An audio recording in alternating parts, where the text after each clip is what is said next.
بسم اللہ الرحمن الرحیم۔ حضور صلی اللہ علیہ وآلہ وسلم نے ایک بار وضو کے بعد موزہ پہننے کا ارادہ فرمایا، لیکن دیکھا کہ اچانک آپ صلی اللہ علیہ وآلہ وسلم کا موزہ ایک عقاب اڑا کر لے گیا۔ آپ صلی اللہ علیہ وآلہ وسلم یہ ماجرا دیکھ کر حیران ہوئے۔ تھوڑی ہی دیر کے بعد آپ صلی اللہ علیہ وآلہ وسلم نے دیکھا کہ عقاب نے موزے کا منہ زمین کی طرف کیا، جس سے ایک سیاہ سانپ گرا۔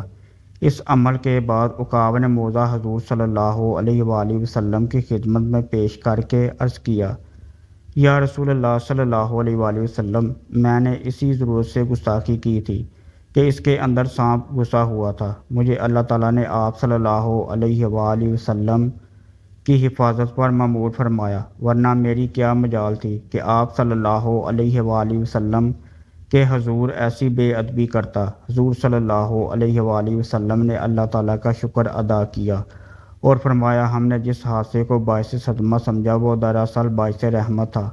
عقاب نے عرض کیا کہ میں نے ہوا میں اڑتے ہوئے موزہ شریف میں سانپ دیکھ لیا تو یہ میرا کمال نہیں، یا رسول اللہ صلی اللہ علیہ وآلہ وسلم، یہ آپ ہی کے نور اور روشنی کا فیضان اور عکس تھا۔ حضور صلی اللہ علیہ وآلہ وسلم کی بارگاہ اقدس میں ایک کافرہ عورت بچہ اٹھائے بغرض آزمائش اور امتحان حاضر ہوئی، لیکن اللہ تعالیٰ کے حکم سے اس کی گود میں 2 ماہ کا دودھ پیتا بچہ بولنے لگا اور کہا، یا رسول اللہ صلی اللہ علیہ وآلہ وسلم، السلام علیکم۔ ہم آپ صلی اللہ علیہ وآلہ وسلم کی خدمت اقدس میں حاضر ہیں۔ بچے کی ماں کے چہرے کا رنگ زرد ہو گیا اور غصے سے کہنے لگی، خاموش ہو جاؤ، یہ گواہی تیرے کان میں کس نے سکھا دی؟ بچے نے کہا، اے میری ماں، تو اپنے سر کے اوپر تو دیکھ، تیرے سر کے اوپر حضرت جبرائیل علیہ السلام کھڑے ہیں، مثل بدر کامل کے وہ مجھے نظر آ رہے ہیں۔ وہ فرشتہ مجھے وصف رسول صلی اللہ علیہ وآلہ وسلم سکھا رہا ہے اور کفر و شرک کے ناپاک علوم سے خلاصی اور رہائی دلا رہا ہے۔ حضور صلی اللہ علیہ وآلہ وسلم نے فرمایا، اے بچے، یہ بتا کہ تیرا نام کیا ہے؟ بچے نے کہا، میرا نام اللہ تعالیٰ کے نزدیک عبدالعزیز ہے، مگر ان مشرکوں نے میرا نام عبدالعزیٰ رکھا ہے، اس پاک ذات کے صدقے جس نے آپ کو پیغمبری بخشی۔ میں اس عزا بت سے پاک اور بیزاری اور بری ہوں۔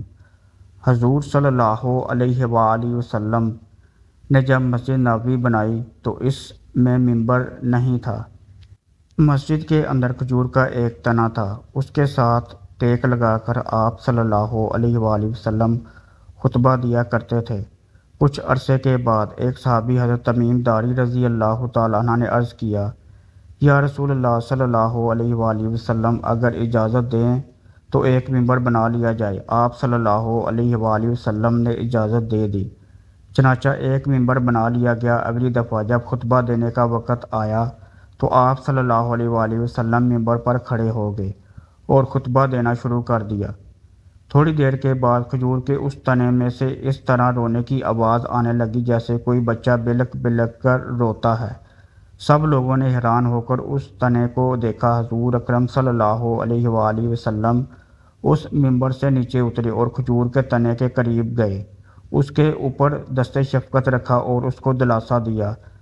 حدیث کی کتابوں میں لکھا ہے کہ حضور صلی اللہ علیہ وآلہ وسلم نے اس کو گلے سے لگایا، تب وہ تنا اس طرح سسکیاں لیتے ہوئے چپ ہوا جیسے کوئی بچہ اپنی ماں کے سینے سے لگ کر چپ ہوتا ہے۔